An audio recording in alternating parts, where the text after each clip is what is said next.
Det som særligt vi NGK-flasjonen til nordatlantiska flasjonen til at de ganger skola i Danmark i 8 år, så er det i Førjun i et halvt år, og så i Íslandi i et halvt år, og det enda så utbyggingene i 3 år i Grønlandet og i Sisimiut. Det er en spennende fagligt, men utover det så har du også alt det mentnerlige, det som du opplever i Danmark, så du ganger skole her, i Førjun, det der steder, kanskje fra båtaturer og oppleve mentene på en helt særlig måte. Íslandi på samme måte, og Grønland ikke minst, og kanskje fra hundassled og kavaskoter og hva det. Så det er utrolig spennende.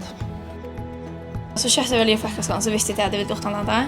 Og så passet det vekk, og førjøen, så jeg får oppleve noe annet. Og så hørte jeg med dette, og også i vekka så kan jeg ta en studentutbygging.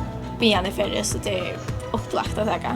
Jeg valgte NGK, fordi jeg havde boet i 3 ud af 4 lande. Island, Grønland og Danmark, og det passede bare helt perfekt for mig at vælge det her.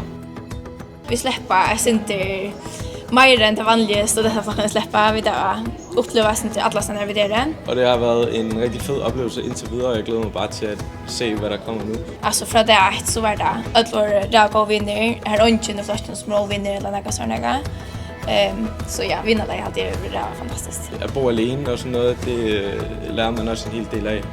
At skulle skaffe mad for sig selv og alt det der.